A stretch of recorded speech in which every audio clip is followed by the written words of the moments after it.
Mr. Chairman, there is a special unit at the Ministry for National Security, SWAT team, they call it. And I want to say that it is not of a recent creation. It's been part of the national security architecture of this country for years, probably 20 years. It has uniformed policemen. And I'm told there were occasions where there were uniformed military personnel and also uniformed personnel from the immigration service. They also have some national security operatives who assist them in the discharge of their work. In recent times, since we've been there, the team is made up of policemen and some national security operatives. I believe the number of policemen that we have today is about 25 of them. But as I said, there always has been a SWAT team.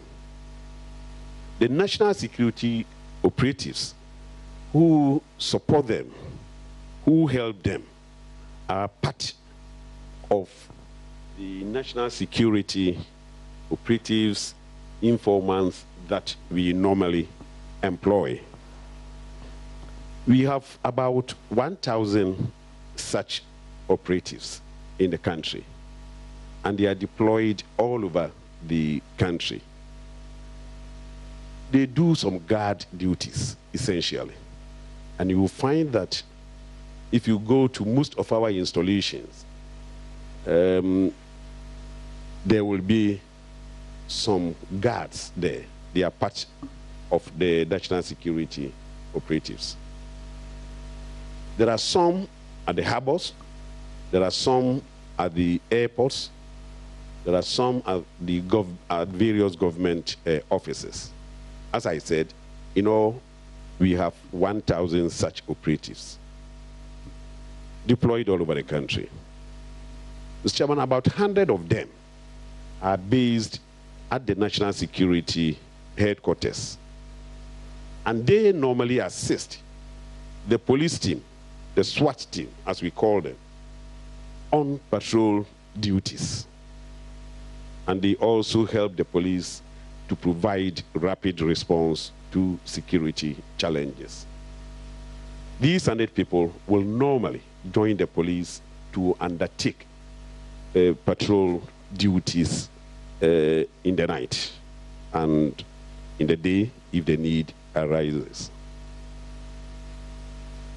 On that Thursday, the SWAT team, I'm advised, deployed 60 men, comprising 25 uniformed police officers and 35 national security operatives. They were under the command of a Deputy Superintendent of Police, Mr. Kodo Azugu, who is the commander of the SWAT team.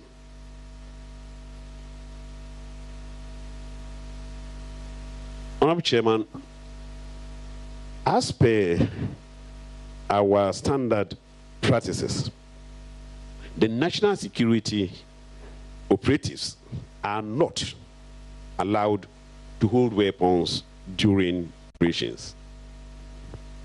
And I'm advised that on that Thursday operation, the operatives did not carry guns. On the other hand, all the uniformed policemen who were part of the operation were armed. Chairman, for any operation the commander, the Deputy Superintendent of Police, will obtain the approval of the Director of Operations at the National Security Secretariat, who is a military man, in fact, a colonel, called Colonel Opuku. So the team that went on that operation was under the command of a Deputy Superintendent of Police, and it had been approved. The operation itself had been approved by the Director of Operations at the National Security Secretariat. I'm told, Honorable Chairman, that for this operation, they acted based on intelligence report that there were weapons in a building within the constituency where the by-election was to take place. They therefore mounted surveillance around the place so that they can stop the use of the weapons, and if it was possible to retrieve the weapons without any confrontation, they would do so. They were to find that that building happened to be a building which was being used as the operational headquarters for the NDC candidate. So when they got there, they realized that some caution was needed before they were accused of having broken into the house of one of the parliamentary candidates. So they were in the area watching how things would develop. While in the vicinity, while they were conducting the surveillance operations, they encountered Honorable Sam George of the NDC, who came in a car that I'm told also carried a deputy women's organizer of the NDC and another lady. They had been driven away from a polling station where they were escorted by 15 people on motorbikes. Minister in charge of National Security, the Albert Kan-Dapaah, earlier speaking at the commission, who's set up, which is set up at the castle, former seat of government. So one of the key things that have come up is a bit of, if you like, inconsistency. But is it inconsistency or is it just a difference in report? I still have A.W.W here, security analyst, so we can continue with that discussion of what has actually, you say, brought the nation to a standstill, because a lot of people are listening to this, watching this, following this keenly, because it is about our security. So let's look at the report. I mean, we have the benefit of hindsight based on the fact that the Minister of State in charge of security has also spoken. So we can put the two side by side and begin to look at the trend and see if we're some way, somehow we're satisfied. By the way, what Mr. Kan-Dapaah says concerning the warning shots, as we go along, we will play that video and then we'll have you talk to us about it, whether or not it is possible that warning shots were fired, and that it's possible for them to know that the warning shots that were fired by these men did not injure anybody, because that is the report. But let's look at the reports that they both mentioned. So earlier you were indicating that both of them has said, one of them has said national security is investigating this. The other said police is investigating. What we know, which is in the public domain, is that police is investigating this. Is this worrying? To what extent is it worrying? It's worrying because then, even at this point, there is lack of coordination. The national security, one of its prime objective, yes, one of it is to coordinate if you go into their own objectives, what they are supposed to be doing is to coordinate. So if among themselves there's lack of coordination, then because then in one breath, now we know Brian Achampong is supposed to be his deputy. He's contradicted his deputy has contradicted him.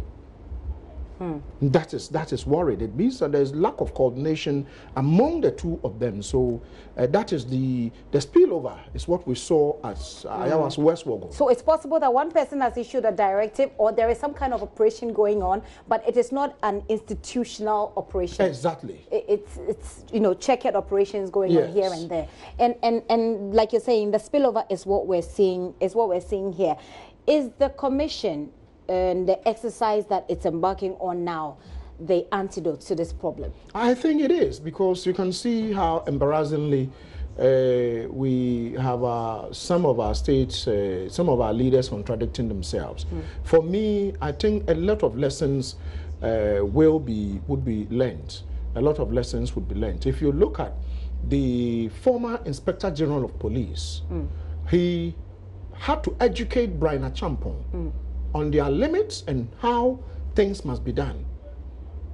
And he said this openly in a televised TV, I think, on your network, that even in Australia, this is how it is done. And then he brought it back to the UK.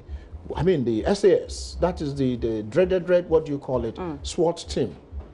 And they come in, but they have to, go in together with the local police. And as we talk about that, Ayawa's West Wogon comes under the East Legon police station or either the Legon police station, but unfortunately, none of it did we see in terms of liaison with them. So for me, probably I've heard the police say they are banning vigilantism.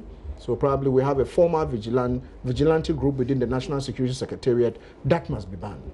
Well, I heard Brian Achampong say there's nothing like that. But I'll have to interrupt this briefly because there's something interesting happening in Parliament that we need to bring to your attention quickly. We understand that the House is about to take a decision on a Member of Parliament for Asin Central, Kennedy Ejapong. The majority leader, there he is. I'm not quite sure if he said what he wanted to say already, but we can cross over quickly and briefly and come back to you. It looks like we've lost that feed. Let's continue with our discussion now. Mr. Bonner, so that's one part of the inconsistency. Another thing that we've seen, which you pointed out to earlier again, is the fact that they're mentioning some names here. We know now that one Azugu was in charge of operations on that day. We also know that one Colonel Opoku is in charge of operations. Is a military officer, is in charge of operations for this special group. But you had some concerns about that. Is it just about the inconsistency? Because even though the minister mentions it, the Minister of State in charge of national security, Brian Achampong, says he would not give names. He indicated not long ago. His boss gave a name. What is happening there? That's what I'm saying, lack of coordination. Okay. One of their prime objectives is to coordinate. The other security agencies share intelligence with them. And so if amongst them, are giving different views or, of what they think happened, then I'm afraid to say that there's lack of coordination. And you also look at it, you have a SWAT team. The SWAT team is actually under the command of the IGP. It's under the command, it's not under, the national security was not established to have, and so that is an illegality. There is no law establishing national security that is supposed to be carrying firearm. This is a convention that is illegal, that is unlawful. And ordinarily, how do SWAT teams operate elsewhere? How do they standard practice? SWAT teams, just like the former IGP did say, you go in with the police. I mean, the SWAT team can be made up of different agencies who are trained properly, but it must be under the police at every time that they move. At every time that they move, they would have to be under the command and control of the Ghana Police Service. But unfortunately, we did not see that. And once that didn't happen, then we realized we have a bigger issue here and there. And so, as far as I'm concerned, SWAT teams also don't go into operation and back off. But what we saw, they went in. I mean, SWAT teams don't even go into, let's say they're coming into, what do you call, Joy FM, to come and conduct an operation. They first of all would have to know the layout, have an idea of how many rooms, what they have to have an idea of what is going on. And when they come in, because they know there are some weapons or something in there that is so bad, they don't retreat, even if it's a month. They stay there till you surrender, you come out, or they blow out, they have to blow off the building. And so for them to have gone there, and we are told that the people... But this was an election. So this was an election. They had to stay, and they had to make sure that they have access to the so-called So why didn't they do that? Ammunition. No, why didn't they do that? I mean, my point is that if indeed they had weapons in that building, and you went in with, we now know there are 25 police officers, as whether all of them were deployed. You went with 25 police officers, you went in with maybe some national security operatives. 35. So why didn't they stay there? If indeed what you are doing was of a good cause, of course, go in there. Let's see. The bottom line, the point that the national security, the ministers are making is that they were confronted by these men. That they got confronted by the men, and so they had to call for backup of sort. They didn't call for any backup. Backup came from where? My point is that who confronted them? People confront you with, they pelt you with stones. Were they supposed to be there? And that's why they had to use the warning shots. I mean, do you shoot into the people? Do you shoot into the people? And we are now hearing that looks like those who were running ended up shooting among themselves and shot people who were running. And so if I am this way and I'm running towards that direction, I'm shooting, I can't turn the weapon and shoot behind me. But the minister said nobody was shot. Even though there were warning shots, nobody was shot in the process. You see, that's where the Is that something that you are inclined to believe? No, I don't believe it. Why not? I mean, we saw everything. I mean, it's there, it's video. Do you believe it? Do you believe it? I mean, I'm asking you, do you believe it? I don't believe it. It's not true. People were shot at. Some of them are still in the hospital. People were shot. I don't believe it. I don't believe a thing of what you said that people were not shot at. First of all, I mean, your people should do, I mean, I'm told you are in charge of the security desk. Please get your team to do a proper, put the narrative together. Let's, open up this discussion and know from day one, that morning, event. And I did also raise issues. Ministers of state, it doesn't matter your speciality. You are not supposed to be talking about these things. And so, Brian Champon, we have heard him say, they didn't do the deployment, but he said, and no, he said we did the deployment, but he said on other networks he admitted he did the deployment. Yeah, he said it's been attributed to him as a person, as in I did the deployment, but he said he did not say I. He said we, as in the National Security Ministry. I think it's a matter of semantics, but my point is that I don't believe it that people. I mean, if someone was shot, you will see a bullet wound, isn't it? A bullet wound is different from a machete wound. Okay. And so for me, I don't believe it. No, I don't. Okay. And we move on from there. Let's wrap up our conversation on what's happening with the commission. Now, we expect this is just the first day of the commission's sitting. They've been asking for information from the public, and the minority has actually indicated that they may not be a part of it. We don't know how this will pan out, but I want to find out what your comment, your thoughts are, your expectations are of the commission as it continues sitting on this matter. I think the minority should change, should be part of this commission. I see no reason why I would be very disappointed, and I think that they should not forget that there are a lot of Ghanaians who are appalled by what took place. And so if they say they are not going to be part of this commission, then probably they are justifying the barbaric behavior of what, these operatives. And so for me, they should be there. And I want to believe that you, the media, is good. I don't know how many media houses were there, but your media, thankfully, was there. And so some of us got it live. And so you should continue to broadcast this so that we can listen in our cars and listen at home, view on TV and all that. And continue to take notes once we do. And then we see the work. So we are able to tell who is lying and who is not lying. Right.